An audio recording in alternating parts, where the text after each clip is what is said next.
ठीक जुमा का दिन था, खाना परोसा जा रहा था, लड़कों को खाना बेचा जा रहा था, खाना बना हुआ था और उसी वक्त तकरीबन 3:30 बजे के करीब ये आते हैं पूरी अपनी टीम के साथ और कैंटीन से हमारे लड़के को पुश आउट करते हैं, बाहर करते हैं और कैंटीन में घुस जाते हैं और घुसने के बाद से तमाम चीज़ों को अपने कब्जे में ले लेते हैं और सबको बाहर भगा दिया। अपने पर्सनल हितों के लिए आपने हमारा कैंटीन को सील कर दिया, ताकत का इस्तेमाल कर लिया अपने कैंपस में, विद इन द कैंपस। ये अच्छी बात नहीं है, ये क्रिमिनल एक्ट है। पैसा भी दे रहे हैं और हमारा कैंटीन को सील भी कर दिया और इलीगली सील किया। इनको तो पावर ही नहीं सील करने का। नसीम हैदर साहब ने हमको डायरेक्ट विदाउट गिविंग मी वो रेंटल स्लिप, डिमांड स्लिप, इन्होंने हमको सीधे नोटिस हमको चिपकाया। कैंटीन का किराया 1,56,000 रुपया प्लस जीएसटी 18% और हमने रेगुलरली जीएसटी भी पे किया है किराए के साथ।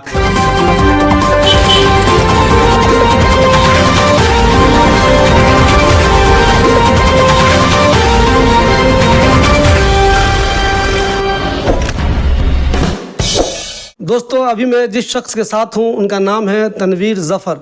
इनका इल्ज़ाम है कि मैं जामिया मिल्लिया इस्लामिया में एक कैंटीन चलाता था जिसे गलत तरीके से रजिस्ट्रार ने बंद करवा दिया, उसे सील कर दिया और अब ये मामला कोर्ट में चला गया है। तनवीर साहब ने रजिस्ट्रार के ख़िलाफ़ पुलिस में शिकायत भी दर्ज करा दी है। जामिया में जो आपकी कैंटीन है जी, आप शिकायत कर रहे हैं कि रजिस्ट्रार ने ज़बरदस्ती उसको बंद करवा दिया है जी। पहले मुझे बताइए, कैंटीन आप वहाँ चला कब से रहते और किस नाम से कैंटीन है आप? देखिए, मेरी कंपनी है कैफ़े ड्राइंग रूम और मैं वहाँ पे टेंडर के द्वारा मुझे जुलाई 2023 में हमको अलॉट किया गया। जुलाई 2023 में हैंड ओवर किया गया। उसके बाद से मैं उसको ऑपरेशन में ले लिया, उसको चलाने लगा और सबसे प्रीमियम कैंटीन कहलाती है, सबसे अच्छी और सबसे बड़ी, सबसे हाईली पेड कैंटीन हमारी थी, कैस्ट्रो कैफ़े कैंटीन।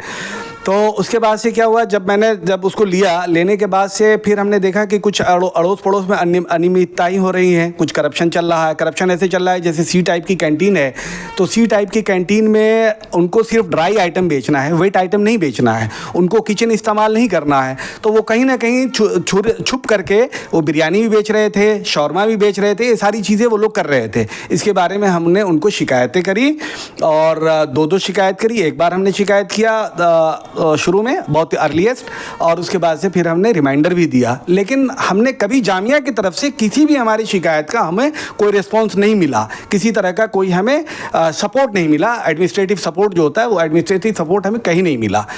अब बात आई है कि अभी इन्होंने हमें नवंबर, दिसंबर और जनवरी 3 महीने का इकट्ठे, पहले तो ये हमें मंथली रेंटल स्लिप देते थे जिसके अगेंस्ट में हम चेक या डीडी के द्वारा जो है अकाउंट ऑफिस के खिड़की पे हम जमा करते थे, जिसको देख करके वो हमारे अकाउंट में क्रेडिट कर देता था, जो अकाउंटिंग सिस्टम है कि साहब किस मद में पैसा आया है।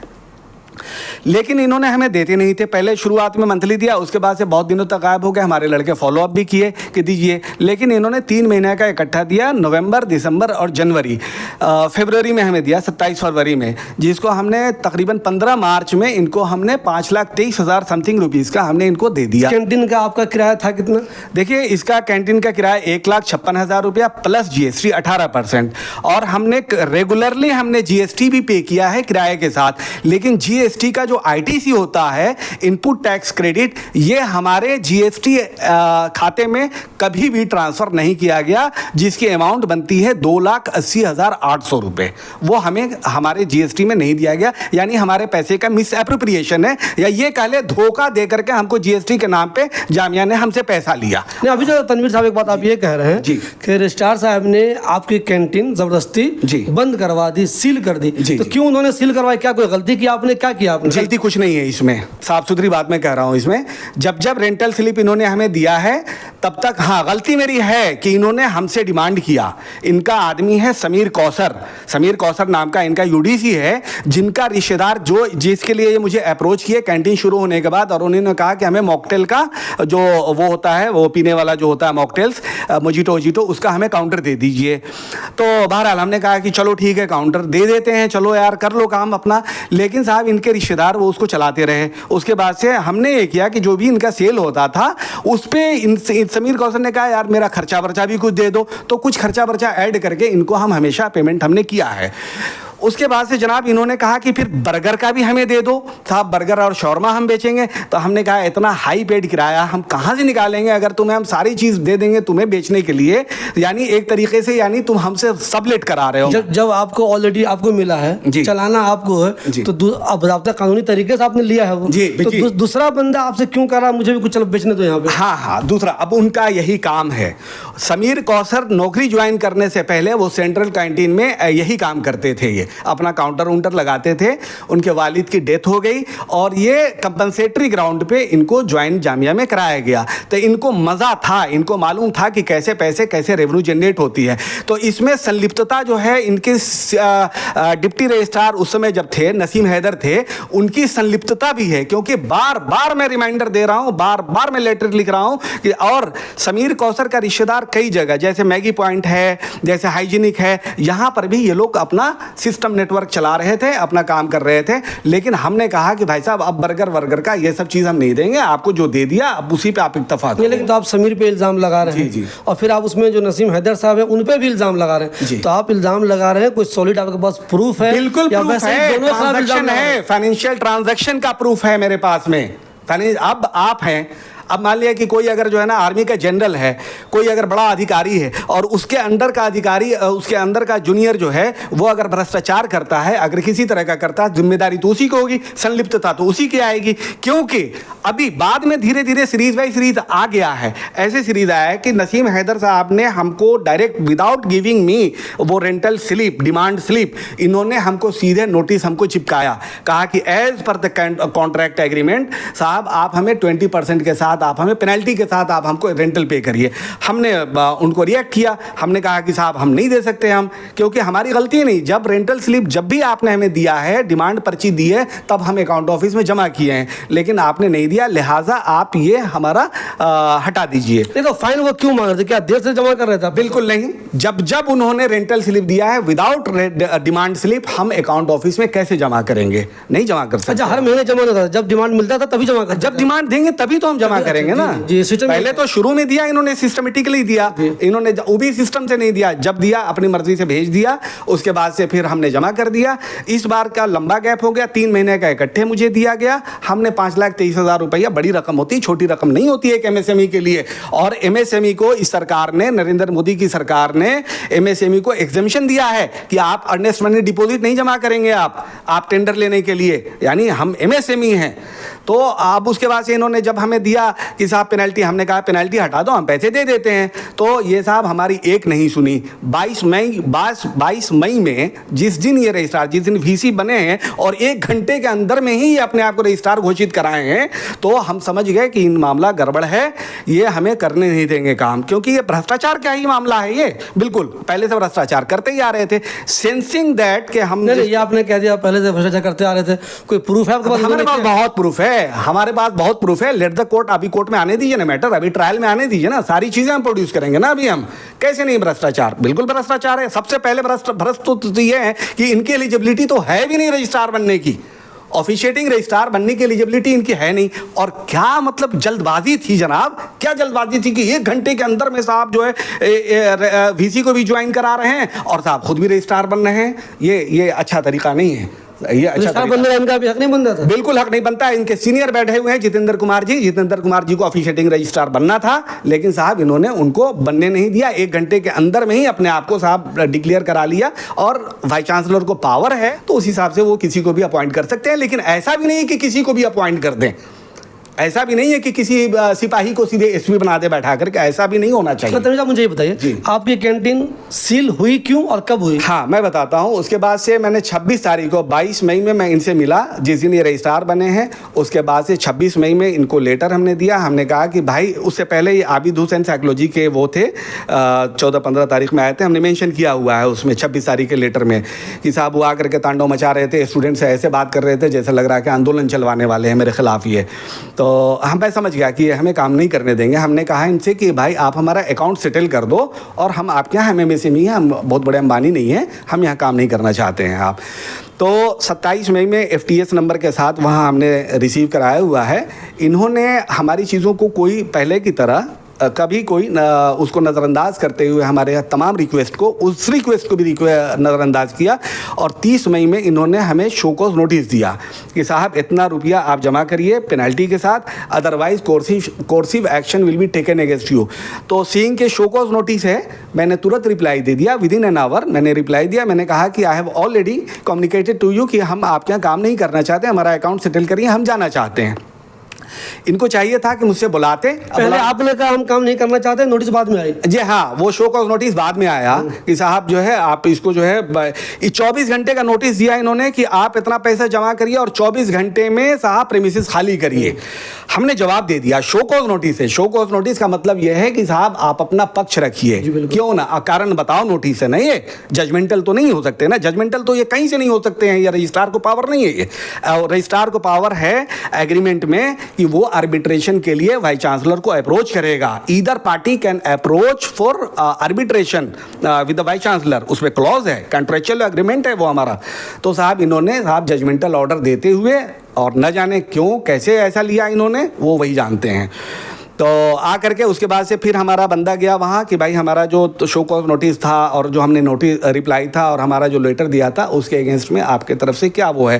तो शफीक जो असिस्टेंट रजिस्ट्रार थे उस टाइम में प्रॉपर्टी डिपार्टमेंट में, उन्होंने हमारे बंदे को गुमराह किया और उसके बाद से ठीक जुमा का दिन था, खाना परोसा जा रहा था, लड़कों को खाना बेचा जा रहा था, खाना बना हुआ था और उसी वक्त तकरीबन 3:30 बजे के करीब ये आते हैं पूरी अपनी टीम के साथ और कैंटीन से हमारे लड़के को पुश आउट करते हैं, बाहर करते हैं और कैंटीन में घुस जाते हैं और घुसने के बाद से तमाम चीज़ों को अपने कब्जे में ले लेते हैं और सबको बाहर भगा दिया। खाना बिक रहा है, कैश रखा है, कहाँ हमारा सामान है, कोई सामान हमारा पर्सनल बिलोंगिंग से हमको लेने नहीं दिया जनाब। तो आप तो फिर हमने लड़कों से कहा कि भाई अब तो कम से कम वीडियो तो बना लो। लड़कों ने वीडियो बनाया, वीडियो सबका मोबाइल ले लेकर के धमका करके सबका वीडियो डिलीट कर दिया। उसके बाद से फिर क्या हुआ, हमने कहा ठीक है साहब हट जाओ। इन्होंने कंट्रोल कर लिया, सील वील किया, सील करने के बाद से बहरहाल ये अपना चले गए। किस दिन सील हो गया? 31 मई में। 31 मई में। साहब देखिए डिस्क्रिमिनेटरी अप्रोच कैसा है मेरे साथ इनका। वहीं पे फैकल्टी ऑफ इंजीनियरिंग में अम्ब्रेला कॉरपोरेशन को दिया गया, टेंडर दिया गया अम्ब्रेला कॉरपोरेशन को। भ्रष्टाचार की बात आपने कहा तो मैं आपको इसको सिद्ध करता हूं और मैंने एग्जीक्यूटिव काउंसिल को मैंने लेटर भी लिखा है उसमें और वो चिट्ठी भी दिया है। आप एक बात बताइए, वो जुलाई 2023 से लेकर के शायद फरवरी या मार्च तक 1 रुपया जमा नहीं करता है और चुपचाप अपना सामान लेके चला जाता है और अकाउंट सेटल करने के लिए उस चीज़ को दबाने के लिए इनके अंदर में कुछ बातचीत हो जाती है।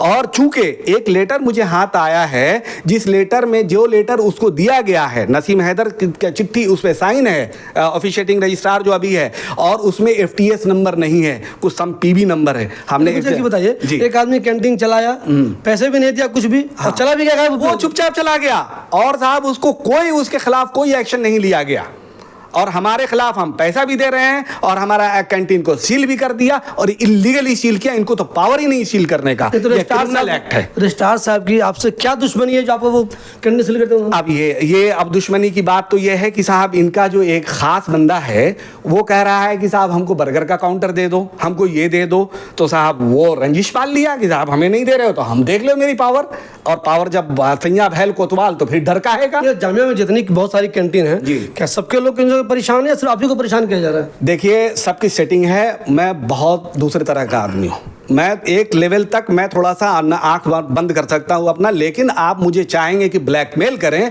तो मर जाऊंगा, गला का डालूंगा, लेकिन आपसे ब्लैकमेल नहीं होऊंगा। मैं कम्युनिस्ट पार्टी का चुनाव लड़ा सन 2009 में CPI से और लोकसभा का चुनाव लड़ा था। उस समय में मुझे बड़े बड़े ऑफर आते थे। लवली आनंद जी, अभी जो सांसद है मौजूदा जदयू की, वो थी। आजकल मैं NDA के लिए काम करता हूँ और 18 मई में मेरा बयान आता है, ये बयान आता है कि पूरे देश में NDA की लहर, मुसलमान किसी का बोरो प्लेयर ना बने, इंजीनियर तनवीर जफर। ये जर्नलिज्म टुडे ने छापा फ्रंट पेज पे 18 मई में और ठीक 31 मई में मेरा क्रैकडाउन कर दिया जाता है। तो मैं ये समझता हूं कि ये कहीं ना कहीं ये पॉलिटिकली मोटिवेटेड भी है, क्योंकि राजद के लोग, वहाँ के जो कनेक्शन है यहाँ के अफसरों में, यहाँ पे लोगों में है, जिसकी अगर जांच हो जाए, बढ़िया से अगर CBI की जांच हो जाए तो बड़े बड़े लोग जेल जा सकते हैं। तनवीर साहब मुझे ये बताइए, आमतौर पे कहा जाता है जो सेंट्रल यूनिवर्सिटी है उसमें सेंट्रल गवर्नमेंट का ही चलता है। सब लोग जामिया पे इल्जाम लगाते हैं कि यहाँ इंद्रेश कुमार साहब की चलती है, एनडीए वालों की चलती है, बीजेपी वालों की चलती है, आप खुद ही एनडीए में हैं, तो आपके साथ ये मसला होना ही नहीं चाहिए। आप बिल्कुल मसला नहीं होना चाहिए था, चूंकि बता रहे हैं यहाँ पे न्यूट्रल नहीं है। यहाँ पे देख रहे हैं कि सरकार, देखिए सबसे पहले तो ये एश्योर हो गए थे कि सरकार बदलने वाली है, इनको उम्मीद नहीं थी कि सरकार नहीं बदलेगी, ये पूरे एश्योर हो गए थे कि सरकार बदलने वाली है। और 2 सीट इनका लूज हुआ है, 2 सीट शिवर और सीतामढ़ी लूज हुआ है, तो खिसियानी बिल्ली खंबा नोचे। तो मुझे ये बताइए सिर्फ, तो एक तो इनके कनेक्शन है ना, एक तो नॉर्मल कैंटीन का मामला सीधा हुकूमत से चला गया। मैं सिर्फ ये कह रहा हूँ, अभी आपकी जो वो कैंटीन है वो किस पोजीशन में है, क्या है? देखिए पोजीशन तो यह है कि अभी सील है, और मैं हाई कोर्ट में रिट पिटीशन फाइल किया था, और इनके वकील ने जल्दबाजी में जाकर के हमारे रिट को डाइल्यूट करने के लिए साकेत कोर्ट में, कॉमर्शियल कोर्ट में इन्होंने सूट फाइल किया, रिकवरी सूट, जो कि पहले ही डेट पे इनको वापस लेना पड़ा 23 अगस्त में। तो ये देखिए जामिया के पैसे की बर्बादी है। एक लर्नेड काउंसिल से हम कभी भी उम्मीद नहीं कर सकते हैं कि विदाउट टेकिंग ड्यू प्रोसेस वो जाकर के सीधे जाकर के हमारे इसको रिट को डाइल्यूट करने के लिए वो जहाँ के खड़ा हो जाए, और 20 अगस्त में जाकर के वहाँ खड़ा हो गया हमारे रिट के पहली सुनवाई में कि साहब this is a question of dispute. तो ये रिट नहीं हो रहा, इनके कुछ डिमांड्स हैं, हमारे कुछ डिमांड्स हैं, तो जाहिर सी बात है रिट की अपनी एक जुरिस्डिक्शन होती है। तो रिट के जुरिस्डिक्शन ने हमको रिलीफ देते हुए, हमारे वकील ने कहा कि भाई हमारा सामान इन्होंने कब्जा कर रखा है, तो हमें इतना रिलीफ दिया माननीय जो न्यायाधीश ने कि साहब इनको सामान दे दो। तो जामिया के वकील ने कहा कि साहब ठीक है सामान दे दो, और हद तो ये हो गई कि 31 मई में ही हमारा सील करते हैं, और 5 जुलाई में जामिया से चिट्ठी आता है कि साहब आपको अलाउ किया जाता है कि आप कैंटीन जो है ना डिसील करते हुए सामान ले जाइए और प्रेमिसेस वैकेट करिए। कोई मुशायरा हो रहा है कि अरे जी चाहा तो बंद कर दो, जी चाहा तो खोल दो। ये हम MSME हैं, हमारा बड़ा इन्वेस्टमेंट है वहाँ, छोटा इन्वेस्टमेंट नहीं था। हम जब 1,84,000 रुपया हम मंथली जब हम उसका पे कर रहे हैं, उसके बाद से हम सैलरी दे रहे हैं, हम हमारा PF ESI हमारी सारी चीज़ें हम जो है ना गवर्नमेंट के मेंटेन। मैं आज यकीन के साथ कहता हूँ कि जामिया में किसी भी कैंटीन के पास PF ESI कोई मेंटेन नहीं कर रही है, और हमने सारी चीज़ों को हमने मेंटेन करके हम आगे बढ़े थे, हम कि किसी तरह का हम कोई सरकार का हम नॉर्म्स को हम वायलेट नहीं करें हम। लेकिन आज देख लीजिए, मैं तो समझता हूँ कि फर्जी डॉक्यूमेंट लगा करके टेंडर दिए गए हैं। अब ये वेरीफाई करते हैं, ये वेरीफाई नहीं करते। ये बताइए, कैंटीन में जब सील हुई होगी तो आपके सामान भी रहे होंगे, तो वो सामान क्या हुआ आपके, निकालने का मौका मिला या नहीं मिला? नहीं, देखिए हमारा सामान का निकालने का मौका इन्होंने नहीं दिया, कुछ भी निकालने का मौका नहीं दिया। जब मैं विजिट किया था यहाँ, तो मेरे सोने की अंगूठी यहीं रह गई थी, तो उसको जो है ना वहाँ पे मेरा जो अपना पर्सनल बिलोंगिंग्स है और कुछ कैश भी था, कैश का हमारे पास है रिकॉर्ड कि हम यहाँ पे नहीं बोलेंगे कि कैश हमारे पास है वहाँ पे। तो ये सारा चीज़ें, इसीलिए अब हम उनसे रिक्वेस्ट किया है। अब जब खुलने के हाई कोर्ट ने जब कहा कि भाई आपको सामान ले जाइए, इनके वकील ने कहा ठीक है सामान हम दे देंगे इनको। तो अब हमने जामिया से रिक्वेस्ट किया है कि जो भी सामान वहाँ से डीसील होकर के निकलेगा, हमें उस सामान की लिस्ट आप कॉम्पिटेंट अथॉरिटी से विटनेस कराइए और अटेस्ट करके वो आप हमें लिस्ट दीजिए, सो दैट हम उसको अपना मिलान करेंगे। मिलान करने के बाद से हमने पुलिस कंप्लेन किया हुआ है, हमने क्रिमिनल इसका पावर ऑफ अब्यूज़ का। और सबसे बड़ी बात, हैरत की बात है जनाब, आपको मैं बताऊं, ये यूनिवर्सिटी 3rd रैंक की, दुनिया का हिंदुस्तान की 3rd रैंक की यूनिवर्सिटी है, नाक ने दिया है। और एडमिनिस्ट्रेटिव लैप्सेस ये है कि साहब हर आदमी जिसको चाह रहा है, चूँकि परमानेंट VC नहीं है, परमानेंट रजिस्ट्रार नहीं है, जिसको जो चाह रहा है उस तरीके से गुंडागर्दी करके अपनी लॉबी सेट करके, हर जगह अपनी लॉबी सेट करके चाह रहा है कि लूट खसोट करो। हेफा का मामला, हेफा की बिल्डिंग का मामला फंसा हुआ है अभी।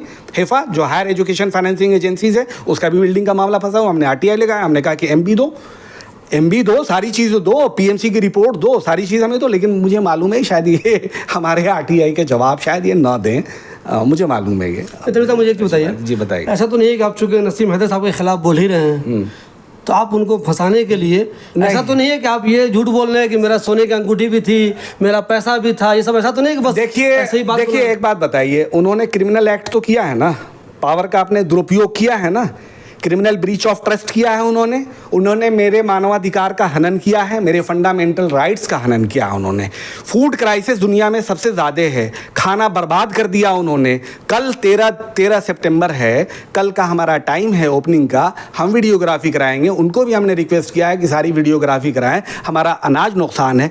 जिस यूनिवर्सिटी में कन्फ्लिक्ट रेजोल्यूशन की पढ़ाई की जाती है, उस यूनिवर्सिटी में कन्फ्लिक्ट के लिए एक हम आदमी, एक गरीब आदमी, एक MSME आदमी रोड पे आ गया। हाँ, ये इंसाफ की बात है क्या? बंद कर देना चाहिए।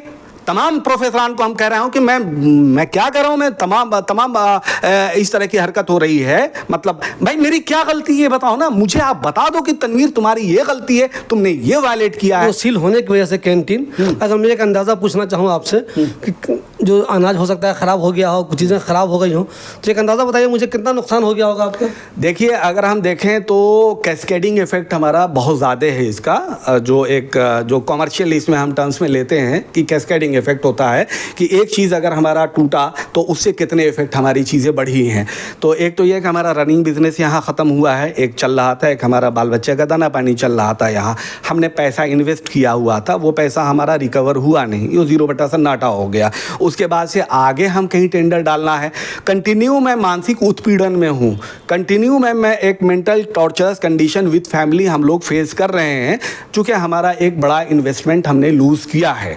और इतना तो है कि मैं इतनी आसानी से मैं जालिमों को बख्शूंगा नहीं, इतनी आसानी से मैं बख्शूंगा नहीं जब तक कि मुझे इंसाफ नहीं मिल जाता। तो नहीं, कल अगर आप अपना सामान वहाँ से निकाल लेते हैं जी, तो क्या जामिया से आपका मामला ख़त्म हो जाएगा? बिल्कुल नहीं, जामिया से कैसे ख़त्म हो जाएगा, कैसे ख़त्म हो जाएगा? मेरा जो देखिए पैसा सिर्फ कंपनसेशन के रूप में पैसा लेना हमारा मकसद नहीं है। पैसा हम चाहते तो हम अपने चुनाव में दाएं बाएं करके बहुत पैसा ले लेते। और जिस ज़माने में सन 2004 में 2003-04 में ओखला में बिल्डिंग की छत बनने का अलग सिस्टम हुआ करता था, उस ज़माने में अगर हम अगर अपने मोरल को, थोड़ा अपने ज़मीर को दाएँ बाएँ कर लेते तो यकीन जानिए मेरे पास कई बिल्डिंग होती। लेकिन अस्तगफिरुल्लाह, मैं वही दलाली करता क्या मैं किसी की? तो इसीलिए साहब ये पैसे के पीछे मैं भागने वाला आदमी नहीं हूँ। लेकिन हाँ, जिन्होंने अत्याचारी है, जिन्होंने अत्याचार किया है, मेरा राजनीतिक हमको जो है ना शिकार बनाया है,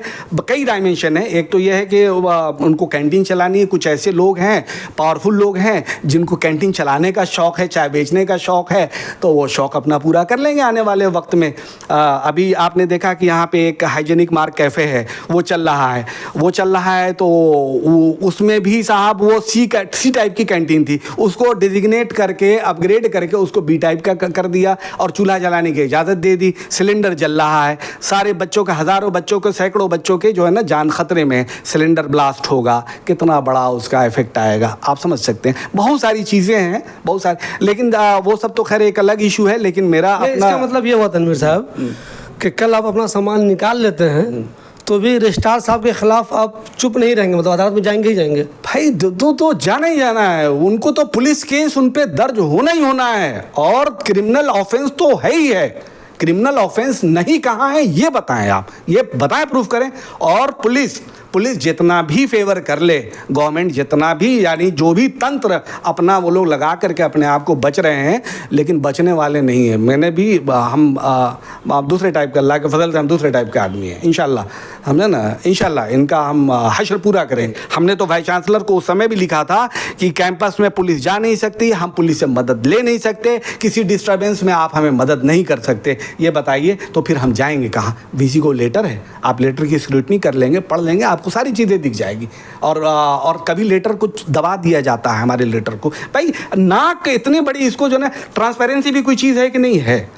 यूनिवर्सिटी में उसके भी तो नंबर होते होंगे ना, मार्क्स होते होंगे। सबसे ज़्यादा लिटिगेशन रेट आपका जामिया का कोर्ट में चल रहा है, सबसे ज़्यादा भसड़ यहीं फैला हुआ है। अब नाक का साहब सर्टिफिकेट लेके आ जाते हैं, उसकी भी जो है ना जो सैंक्टिटी है वो भी धूमिल हो रही है। जो आपने पुलिस में शिकायत की थी वो किस स्टेज, क्या पुलिस ने कहीं बात की आपसे, उस पर कोई एक्शन हुआ या नहीं हुआ? देखिए कमिश्नर के हमने जब भी हमने लेटर लिखा है, जब भी हमने ईमेल किया है, तो कमिश्नर और पुलिस दिल्ली को भी हमने सीसी में रखा है। और सीपी साहब ने इमीडिएटली, यानी जस्ट इन ए डे और टू, उनका रिप्लाई आया है कि इसको जो है ना नेसेसरी एक्शन के लिए आगे फॉरवर्ड किया जा रहा है।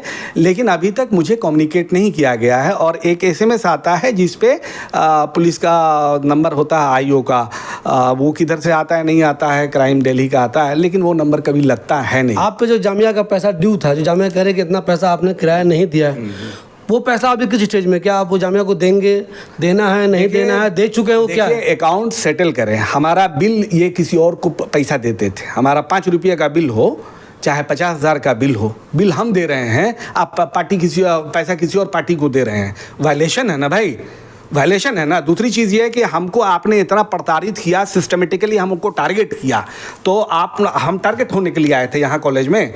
आपको कैस्ट्रो किसी और को देना था, अपने पसंद के आदमी को देना था, आप दे देते। आप हमें क्यों दिया?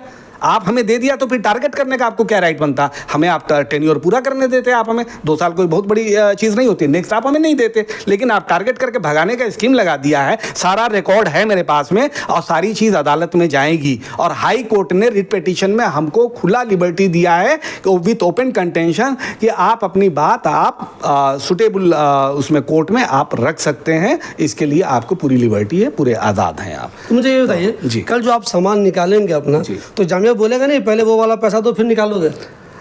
अरे ये तो हमें 5 जुलाई को ही कह रहे थे कि अपना सामान ले जाइए। 5 जुलाई, मैंने अभी थोड़ी देर पहले आपसे कहा कि जी चाहा तो सील कर दो। ये तो 30 तारीख में भी हमसे सेटल कर लेते। जब हमने शो कॉज नोटिस का रिप्लाई किया था उस वक्त भी मुझसे बुला के बात करते कि बताओ आपको कितने पैसे आपके हमारे यहाँ ड्यू हैं। जैसे हमारा जीएसटी का पैसा 2,80,000 रुपया दिया नहीं हमें, वो 2,80,000 रुपया उस वक्त तक हमारा था। ये इनके यहाँ वो 2,80,000 रुपया वो एडजस्ट करते। उसके बाद से हमें बताते, सारा बिल सारा चीज़ एडजस्ट करके उसके बाद से बताते। जब हमने खुद ही रिक्वेस्ट किया है उसके बाद ये बताते कि हाँ भाई ये इतना पैसा आपको तनवीर देना पड़ेगा, आपको जामिया को देना पड़ेगा। वो उतना हम पे कर देते और इधर से चले आते घर। ये आकर के क्रिमिनल बिहेवियर के लिए हम बर्दाश्त करेंगे। किसी का भी क्रिमिनल एक्ट हम बर्दाश्त करेंगे? हम नहीं बर्दाश्त करेंगे किसी भी क्रिमिनल का एक्ट का। हम किसी भी गुंडागर्दी हम किसी भी कीमत पर बर्दाश्त नहीं करेंगे। तनवीर साहब मुझे बस आखिरी बात ये बता दीजिए कि जामिया इसका मतलब अब आपसे ये कह रहा है कि आप अपना सामान ले जाओ, चाहे हमें पैसे देना है दो, नहीं देना मत। तो ये मतलब है क्या? अभी ये तो 5 जुलाई में ही कह दिए थे कि हमारे सेक्शन ऑफिसर से लेटर है बाज़ाब्ते कि सेक्शन ऑफिसर से इसके बारे में आप मिल लीजिए। क्या मिल लीजिए? मिलने का मकसद क्या होता है? वो कहें कि पैसे दो, ये वाला तो बंद क्यों किया? ये 30 तारीख में भी बात कर लेते हैं। ये 31 को जब हमने 30 तारीख को जब हमने शो कॉज नोटिस दिया है और 27 मई में हमने इनको जब दिया है कि आप हमारा अकाउंट सेटल कर दो, ये उस वक्त ही बात कर लेते हैं हमसे। हमको बुला करके हमको कह देते हैं कि भाई ये आपका एडजस्टमेंट करने के बाद ये पैसा आपको जामिया को देना पड़ेगा, चूंकि प्री क्लोजर ऑफ टेंडर है। हम देते हैं, हम उसको हम देते नहीं देते वो अलग सी बात थी। देते ही क्यों नहीं देते? मैं जामिया का अलुमनाई रह चुका हूँ, इतना बड़ा मैं जालिम हूँ कि जामिया के साथ मैं गद्दारी करूंगा? गद्दार तो ये लोग हैं। अभी देखेंगे इनकी गद्दारी सामने आएगी, अभी एक एक चीज़ सामने आएगी इंशाल्लाह। और हमें जो दर्द दिया है बाल बच्चे समेत, हम जो आज की तारीख में, और मैं जामिया अलुमनाई से मैं गुजारिश करता हूँ और बहुत ही हेवी हार्ट में कि इस तरीके का दौर हमने नहीं देखा है। 1992 में हम आए हैं यहाँ जामिया में, लेकिन ऐसा दौर हमने नहीं देखा है। लूट खसोट का दौर है ये एडमिनिस्ट्रेटिव लेवल पे। हाई कोर्ट ने खुद माना है। ये एक वो रिट पिटीशन था हारिस साहब का, उन्होंने 8 और 9 के ऑर्डर में 8 नंबर और 9 नंबर में जामिया के खुद माना है हाई कोर्ट के जज ने कि साहब इरेगुलरिटीज़ हुई है, इनकन्सिस्टेंसी है, जामिया के एडमिनिस्ट्रेटिव लैप्सेस हैं, वहाँ पे माना है। वो ऑर्डर है मेरे पास, मैं दिखा दूंगा। आप खुद जामिया हैं? जी। बहुत सारे स्टाफ भी आपके जान पहचान के होंगे, बहुत सारे सीनियर टीचर आपके जान पहचान के होंगे, जो आजमी है उसमें बहुत सारे लोग आपको जान पहचान के होंगे। तो आपने इन सब से कभी बात नहीं की कि देखो मुझे परेशान किया जा रहा है, इस पर ज़रा गौर करो, कुछ मसले का हल निकालो? पर्सनल फेवर के लिए मैं किसी को अप्रोच नहीं किया और मेरे मोबाइल में आपको टॉप ब्यूरोक्रेट्स के नंबर भी आपको मिल जाएंगे, लेकिन कोई नहीं कह सकता है कि आज तक मैंने पर्सनल फेवर के लिए उनको मैंने फ़ोन किया है कि भाई मेरा ये मसला है, यहाँ पे मेरा ये मसला हल कर दो। दिल्ली में भी मेरे पास अल्लाह का करम है कि मेरे पास अच्छा नेटवर्क है, लेकिन पर्सनल फेवर के लिए मैं किसी को नहीं बोलूँगा, किसी पॉलिटिशियन को नहीं बोला है, किसी में सांसद के लिए नहीं बोला है। मैंने कहा कि अब मेरी खुद की लड़ाई है, मैं खुद लड़ूँगा। और जिनको हमें सपोर्ट देना है वो अल्लाह के नाम पे, भगवान के नाम पे, ह्यूमैनिटी के नाम पे, मेरे जस्टिस के लिए मैं आगे आकर के अगर मुझे सपोर्ट करेंगे तो मैं उनका बहुत शुक्रगुजार होऊंगा। लेकिन साहब मेरी खुद की लड़ाई है, मैं क्यों किसी से पर्सनल फेवर लेने जाऊं? मेरे पास बहुत सारे हो। शकील साहब मेरे खुद के फैकल्टी ऑफ इंजीनियरिंग के थे, मैंने इंजीनियरिंग किया है यहाँ पे, मैं जाकर के पर्सनल फेवर नहीं लूँगा। मैं पूरा ओपन में दावत देता हूँ रजिस्ट्रार साहब को, जो ऑफिशिएटिंग रजिस्ट्रार हैं वो भी दूसरे का हक मार के बैठे हुए हुए हैं वो जितेंद्र कुमार का, मैं ओपन दावत देता हूं कि मुझे बता दें कि मेरी क्या गलती, कहाँ की गलती थी, और वो एक्सेप्ट कर लें। जिस वक्त वो एक्सेप्ट कर लेंगे, जिस वक्त वो अपॉलॉजी दे देंगे कि साहब हमारी एडमिनिस्ट्रेटिव लैप्सेस थी, हो सकता है कि मैं बैक हो जाऊं। लेकिन आप अगर जो है लड़ना चाहेंगे तो आप लड़ें, और मैं एक एक लोगों को बेनकाब कर दूंगा, एक एक लोगों को बेनकाब कर दूंगा, किसकी हैसियत क्या थी और क्या है, और कैसे किस तरीके से कहां पहुंचे हैं, वो सारी चीज मैं कर दूंगा। और वो मौजूदा वो किसके आदमी हैं और दिखाते किसके आदमी हैं वो। अब मेरा क्रैकडाउन है, मेरा राजनीतिक क्रैकडाउन है, मैं सारी चीजें लाऊंगा सामने, अभी नहीं, मैं सिस्टमेटिकली लाऊंगा, सिस्टमेटिकली हमें लेकिन तनवीर साहब एक चीज़ ये भी हो सकती है जी कि रजिस्ट्रार साहब खुद इसमें इन्वॉल्व नहीं हो डायरेक्टली, कोई स्टाफ आपके साथ गलती कर रहा हो तो भाई वो कमांडर है ना, वो कमांडर इन चीफ है ना, उनको देखना है ना, उनको भांपना है ना। यानी इसका मतलब है कि आप एडमिनिस्ट्रेशन के लायक नहीं है, आप एडमिनिस्ट्रेटिव कुर्सी पे बैठने के लायक नहीं है। साफ सुथरी बात है। जब आपको जज करने का नहीं कि हमारा बंदा कौन आदमी क्या है कैसा है, जब उसको आप सही तरीके से उसकी खबर नहीं ले रहे, तो इसका मतलब है कि आप उस लायक ही नहीं, उस कुर्सी बैठने के लायक नहीं। इतना बड़ा आपने कांड कर दिया, हमारा चीज़ को आपने अपने पर्सनल हितों के लिए आपने इसके लिए आपने हमारा कैंटीन को सील कर दिया, ताकत का इस्तेमाल कर लिया अपने कैंपस में, विद इन द कैंपस। ये अच्छी बात नहीं है, ये क्रिमिनल एक्ट है, ये बिल्कुल ही क्रिमिनल एक्ट है। कोई भी बता दे हमें, नहीं है तो बताए हमें कैसे क्रिमिनल एक्ट नहीं है।